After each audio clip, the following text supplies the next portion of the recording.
नारायणी नारायणी हरि हरि भजमन नारायणी नारायणी हरि हरि हरि ओम नमो नारायण ओम नमो नारायण। आज सुनते हैं बृहस्पति भगवान की कथा एवं आरती। तो एक बार बोलिए प्रेम से बृहस्पति भगवान की जय, लक्ष्मी माता की जय। की प्राचीन समय की बात है। भारतवर्ष में एक राजा राज्य करता था। वह बड़ा प्रतापी और दानी था। वह नित्य गरीबों और ब्राह्मणों की सेवा सहायता करता था। वह प्रतिदिन मंदिर में भगवान दर्शन करने जाता था, लेकिन यह उसकी रानी को अच्छा न लगता। न वह व्रत करती और न ही किसी को एक पैसा दान में देती। राजा को भी ऐसा करने से मना किया करती। एक समय की बात है कि राजा शिकार खेलने वन को चले गए। घर पर रानी और दासी थी। उस समय गुरु बृहस्पति साधु का रूप धारण कर राजा के दरवाजे पर भिक्षा मांगने आए। साधु ने रानी से भिक्षा मांगी तो वह कहने लगी, हे साधु महाराज, मैं इस दान और पुण्य से तंग आ गई हूँ। आप कोई ऐसा उपाय बताए जिससे यह सारा धन नष्ट हो जाए और मैं आराम से रह सकूं। साधु रूपी बृहस्पति देव ने कहा, हे देवी, तुम बड़ी विचित्र हो। संतान और धन से भी कोई दुखी होता है। अगर तुम्हारे पास अधिक धन है तो इसे शुभ कार्यों में लगाओ, जिससे तुम्हारे दोनों लोक सुधरे। परंतु साधु की इन बातों से रानी खुश नहीं हुई। उसने कहा कि मुझे ऐसे धन की आवश्यकता नहीं जिसे मैं दान में दूं तथा जिसको संभालने में ही मेरा सारा समय नष्ट हो जाए। साधु ने कहा, यदि तुम्हारी ऐसी इच्छा है तो जैसे मैं तुम्हें बताता हूँ तुम वैसे ही करना। बृहस्पतिवार के दिन तुम घर को गोबर से लिपना, अपने केसे को पीली मिट्टी से धोना, केसे को धोते समय स्नान करना, राजा से हजामत बनाने को कहना, भोजन में मांस मदिरा खाना, कपड़ा धोबी के यहाँ धुलने डालना। इस प्रकार 7 बृहस्पतिवार करने से तुम्हारा समस्त धन नष्ट हो जाएगा। इतना कहकर साधु बने बृहस्पति देव अंतर ध्यान हो गए। साधु के कहे अनुसार करते हुए रानी को केवल 3 बृहस्पतिवार ही बीते थे कि उसकी समस्त धन संपत्ति नष्ट हो गई।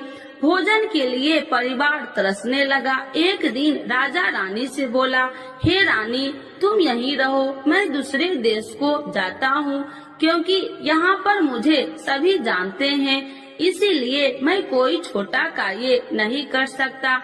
ऐसा कहकर राजा परदेश चला गया।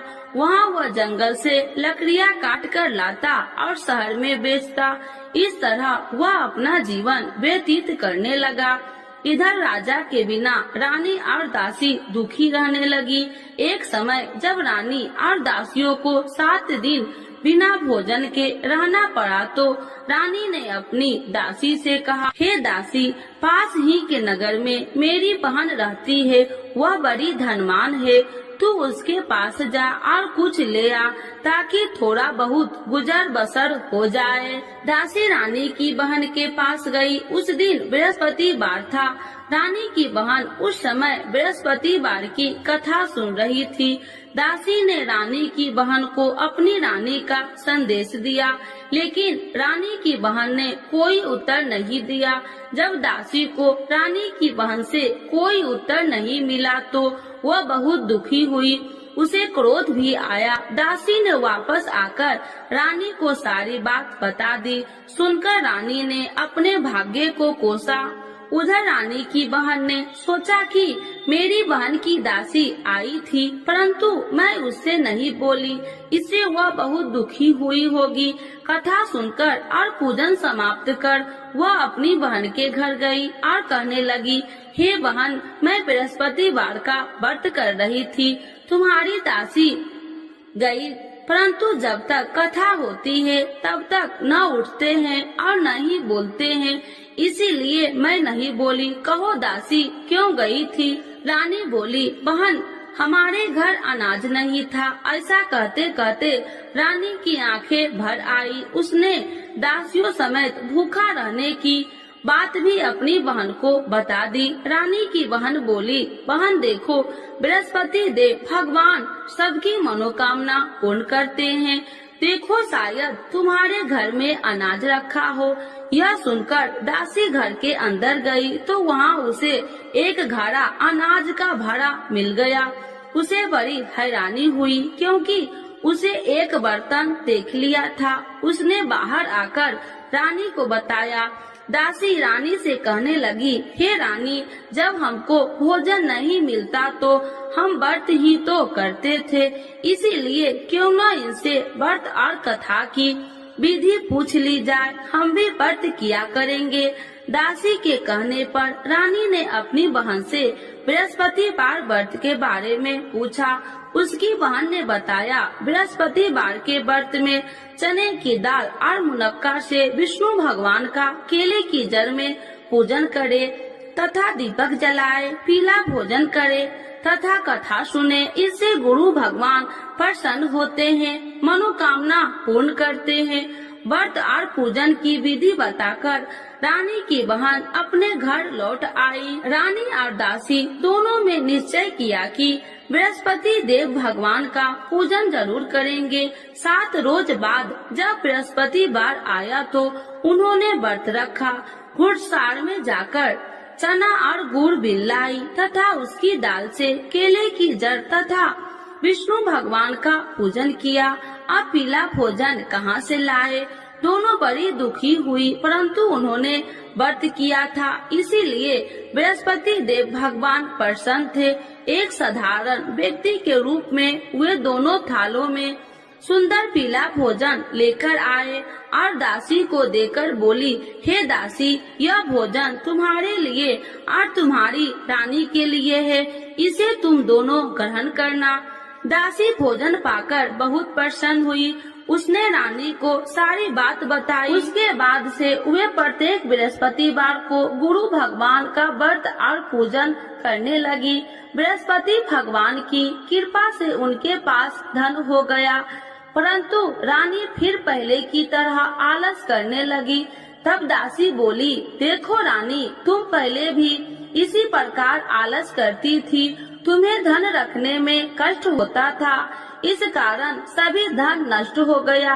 अब गुरु भगवान की कृपा से धन मिला है तो फिर तुम्हें आलस होता है। बड़ी मुसीबतों के बाद हमने ये धन पाया है, इसीलिए हमें दान पुण्य करना चाहिए। अब तुम भूखे मनुष्य को भोजन कराओ, प्याव लगवाओ, ब्राह्मणों को दान दो, कुआं, तालाब, बावड़ी आदि का निर्माण कराओ, मंदिर, पाठशाला बनाकर ज्ञान दो, कुमारी कन्याओं का विवाह करवाओ, अर्थात धन को शुभ कार्यों में खर्च करो, जिससे तुम्हारे कुल का यश बढ़ेगा तथा स्वर्ग की प्राप्ति हो और पितृ प्रसन्न हो। दासी की बात मानकर रानी शुभ कर्म में करने लगी। उसका यश फैलने लगा। एक दिन रानी और दासी आपस में विचार करने लगी कि जाने राजा किस दशा में होंगे, उनकी कोई खोज खबर भी नहीं है। उन्होंने श्रद्धा पूर्वक गुरु बृहस्पतिवार भगवान से प्रार्थना की, राजा जहाँ कहीं भी हो शीघ्र वापस आ जाए। उधर राजा परदेश में बहुत दुखी रहने लगा। वह प्रतिदिन जंगल से लकड़ियाँ बीन कर लाता और उसे शहर में बेचकर अपने दुखी जीवन को बड़ी कठिनता से व्यतीत करता। एक दिन दुखी हो अपनी पुरानी बातों को याद करके वह रोने लगा और उदास हो गया। उसी समय राजा के पास बृहस्पति देव साधु के भेष में आकर बोले, हे लकड़हारे, तुम इस सुनसान जंगल में किस चिंता में बैठे हो, मुझे बतलाओ। यह सुन राजा के नेत्रों में जल भर गया और साधु की वंदना कर राजा ने अपनी संपूर्ण कहानी सुना दी।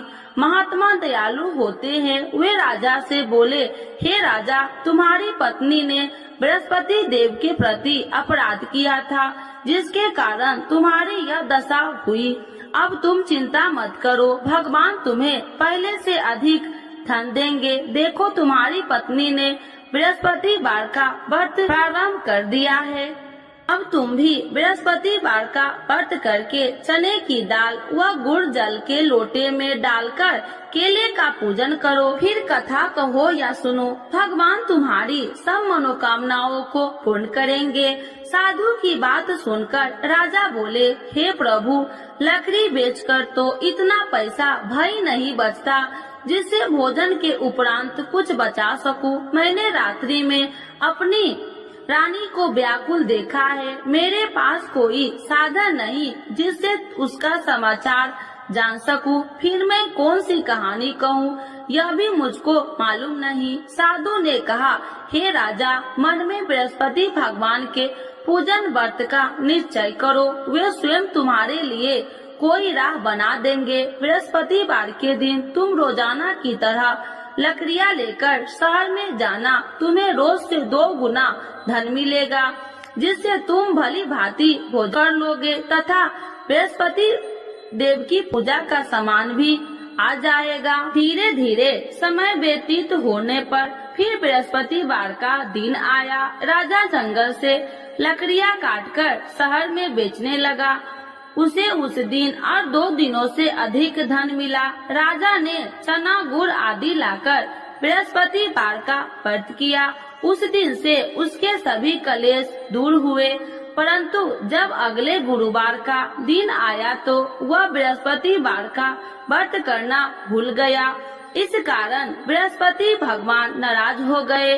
उस दिन उस नगर के राजा ने विशाल यज्ञ का आयोजन किया था तथा अपने समस्त राज्यों में घोषणा करवा दी कि सभी मेरे यहाँ भोजन करने आवे।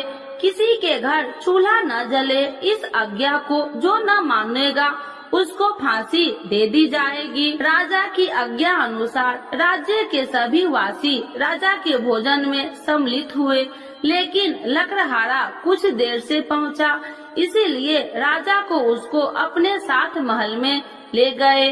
जब राजा लकड़हारे को भोजन करा रहे थे तो रानी की दृष्टि उस खूंटी पर पड़ी जिस पर उसका हार लटका हुआ था। उसे हार खूंटी पर लटका दिखाई नहीं दिया। रानी को निश्चय हो गया कि मेरा हार इस लकड़हारे ने चुरा लिया है। उसी समय सैनिक बुलाकर उसको जेल में डलवा दिया।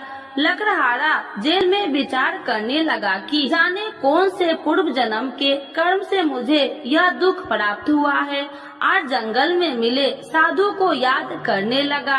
तत्काल बृहस्पति देव साधु के रूप में प्रकट हो गए और कहने लगे, अरे मूर्ख, तूने बृहस्पति देवता की कथा नहीं की, इसी कारण तुझे यह दुख प्राप्त हुआ है। अब चिंता मत कर। बृहस्पतिवार के दिन जेल खाने के दरवाजे पर तुझे 4 पैसे पड़े मिलेंगे। उनसे तू बृहस्पतिवार की पूजा करना तो तेरे सभी कष्ट दूर हो जाएंगे। अगले बृहस्पतिवार उसे जेल के द्वार पर 4 पैसा मिले। राजा के पूजा का सामान मंगवाकर कथा कही और प्रसाद बांटा। उसी रात्रि में बृहस्पति देव ने उस नगर के राजा को स्वप्न में कहा, हे राजा, तूने जिस जेल में बंद किया है उसे कल छोड़ देना, वह निर्दोष है। राजा प्रातः काल उठा और खूंटी पर हार टंगा देकर लकड़हारे को बुलाकर क्षमा मांगी तथा राजा के योग्य सुंदर वस्त्र आभूषण भेंट कर उसे विदा किया। गुरुदेव की आज्ञा अनुसार राजा अपने नगर को चल दिया। राजा जब नगर के निकट पहुंचा तो उसे बड़ा ही आश्चर्य हुआ। नगर में पहले से अधिक बाग, तालाब और कुएं तथा बहुत सी धर्मशालाएं, मंदिर आदि बने हुए थे। राजा ने पूछा कि यह किसका बाग और धर्मशाला है। तब नगर के सब लोग कहने लगे कि यह सब रानी और दासी द्वारा बनवाए गए हैं। राजा को आश्चर्य हुआ और गुस्सा भी आया कि उसकी अनुपस्थिति में रानी के पास धन कहां से आया होगा। जब रानी ने यह खबर सुनी कि राजा आ रहे हैं तो उसने अपनी दासी से कहा, हे दासी, देख राजा हमको कितनी बुरी हालत में छोड़ के गए थे, वह हमारी ऐसी हालत देखकर लौट न जाए, इसीलिए तू दरवाजे पर खड़ी हो जा। रानी की आज्ञा अनुसार दासी दरवाजे पर खड़ी हो गई और जब राजा आए तो उन्हें अपने साथ महल में लिवा आई। तब राजा ने क्रोध करके अपनी तलवार निकाली और पूछने लगी, बताओ यह धन तुम्हें कैसे प्राप्त हुआ। तब रानी ने सारी कथा कह सुनाई। राजा ने निश्चय किया कि मैं रोजाना दिन में 3 बार कहानी कहा करूँगा और रोज व्रत किया करूँगा। अब हर समय राजा के दुपट्टे में चने की दाल बंधी रहती तथा दिन में 3 बार कथा कहता। एक रोज राजा ने विचार किया कि चलो अपनी बहन के यहाँ हो आऊं। इस तरह का निश्चय कर राजा घोड़े पर सवार हो अपनी बहन के यहाँ चल दिया। मार्ग में उसने देखा कि कुछ आदमी एक मुर्दे को लिए जा रहे हैं। उन्हें रोककर राजा कहने लगा, अरे भाइयों, मेरी बृहस्पतिवार की कथा सुन लो। वे बोले, लो हमारा तो आदमी मर गया है, इसको अपनी कथा की पड़ी है। परंतु कुछ आदमी बोले, अच्छा कहो, हम तुम्हारी कथा भी सुनेंगे। राजा ने दाल निकाली और कथा कहनी शुरू कर दी।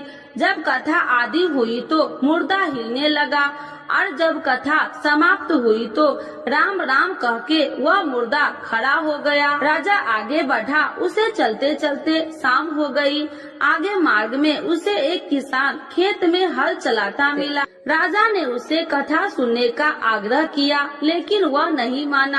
राजा आगे चल पड़ा। राजा के हटते ही बैल पछाड़ खाकर गिर गए तथा किसान के पेट में बहुत जोर से दर्द होने लगी। उसी समय किसान की माँ रोटी लेकर आई।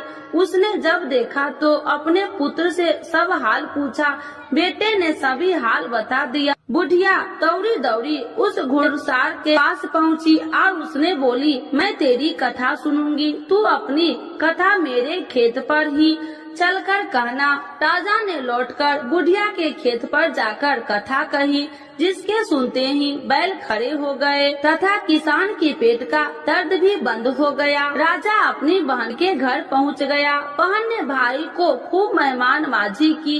दूसरे रोज प्रातः काल राजा जागा तो वह देखने लगा कि सब लोग भोजन कर रहे हैं। राजा ने अपनी बहन से जब पूछा, ऐसा कोई मनुष्य नहीं है जिसने भोजन नहीं किया हो, जो मेरी बृहस्पतिवार की कथा सुन ले। बहन बोली, हे भैया, यह देश ऐसा ही है। यहाँ लोग पहले भोजन करते हैं, बाद में कोई अन्य काम करते हैं। फिर वह एक कुम्हार के घर गई, जिसका लड़का बीमार था। उसे मालूम हुआ कि उसके यहाँ 3 दिन से किसी ने भोजन नहीं किया है। रानी ने अपने भाई की कथा सुनने के लिए कुम्हार से कहा। वह तैयार हो गया। राजा ने जाकर बृहस्पतिवार की कथा कही, जिसको सुनकर उसका लड़का ठीक हो गया। अब तो राजा को प्रशंसा होने लगी। एक दिन राजा ने अपनी बहन से कहा, हे बहन, अब मैं अपने घर जाऊंगा, तुम भी तैयार हो जाओ। राजा की बहन ने अपनी सास से अपने भाई के साथ जाने की आज्ञा मांगी। सास बोली, हाँ चली जा, मगर अपने लड़कों को मत ले जाना, क्योंकि तेरे भाई के कोई संतान नहीं है। बहन ने अपने भाई से कहा, हे भैया, मैं तो चलूंगी, मगर कोई बालक नहीं चलेगा। अपनी बहन को भी छोड़कर दुखी मन से राजा अपने नगर को लौट आया। राजा ने अपनी रानी से सारी कथा बताई और बिना भोजन किए वह सैया पर लेट गया। रानी बोली, हे प्रभु, बृहस्पति देव ने हमें सब कुछ दिए हैं, वे हमें संतान अवश्य देंगे। उसी रात बृहस्पति देव ने राजा को स्वप्न में कहा, हे राजा, उठ, सभी सोच त्याग दे, तेरी रानी गर्भवती है। राजा को यह जानकर बड़ी खुशी हुई। 9वें महीने में रानी के गर्भ से एक सुंदर पुत्र पैदा हुआ। तब राजा बोला, हे रानी, स्त्री बिना भोजन के रह सकती है, परंतु बिना कहे नहीं रह सकती। जब मेरी बहन आए तो तुम मुझसे कुछ मत कहना। रानी ने हाँ कर दी। जब राजा की बहन ने यह शुभ समाचार सुना तो वह बहुत खुशी हुई तथा बधाई लेकर अपने भाई के यहाँ आई। रानी ने तब उसे आने का उलाहना दिया। जब भाई अपने साथ ला रहे थे तो तब टाल गई, उनके साथ न आई और आज अपने आप भागी भागी बिना बुलाए आ गई।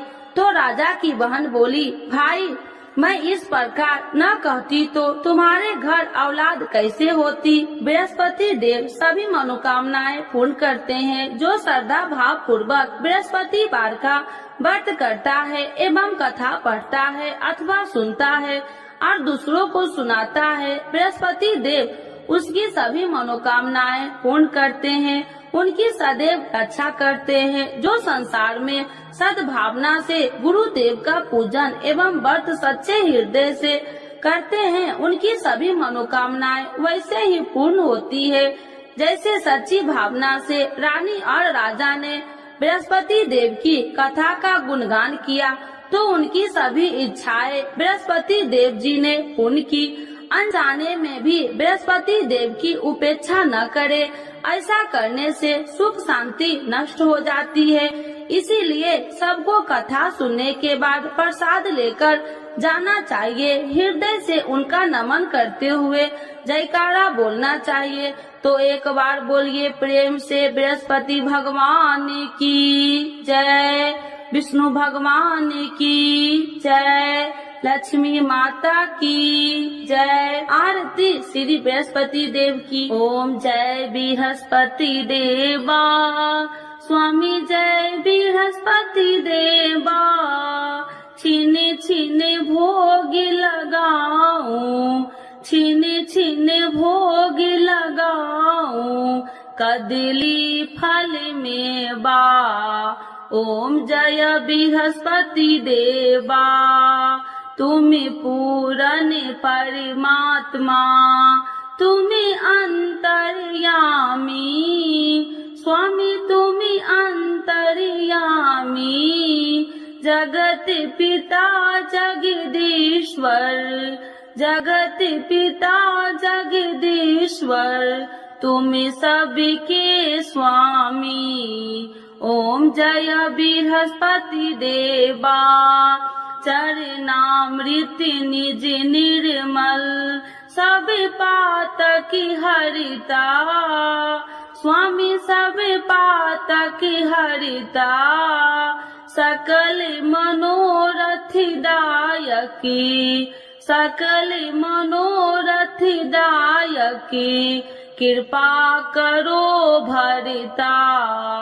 ओम जय बृहस्पति देवा, तन मन धन अर्पण कर, जो जन शरण पड़े, स्वामी जो जन शरण पड़े, प्रभु प्रकट तब हो करे, प्रभु प्रकट तब हो कर, आकर द्वार खड़े। ओम जय बृहस्पति देवा, दीन दयाल दयानिधि, भक्तन हितकारी, स्वामी भक्तन हितकारी, पाप दोष सब हरिता, पाप दोष सब हरिता, भव बंधन हारी। ओम जय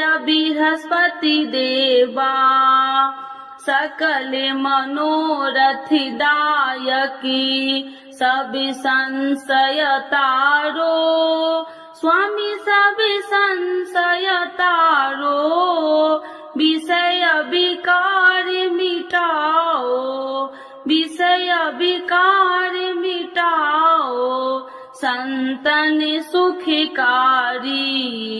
ओम जय बृहस्पति देवा, जो कोई आरती तेरी प्रेम सहित गावे, स्वामी प्रेम सहित गावे, ज्येष्ठानंद बंद सो, ज्येष्ठानंद बंद सो, सो निश्चय पावे। ओम जय बृहस्पति देवा, स्वामी जय बृहस्पति देवा। बृहस्पति भगवान की जय, विष्णु भगवान की जय, लक्ष्मी माता की जय।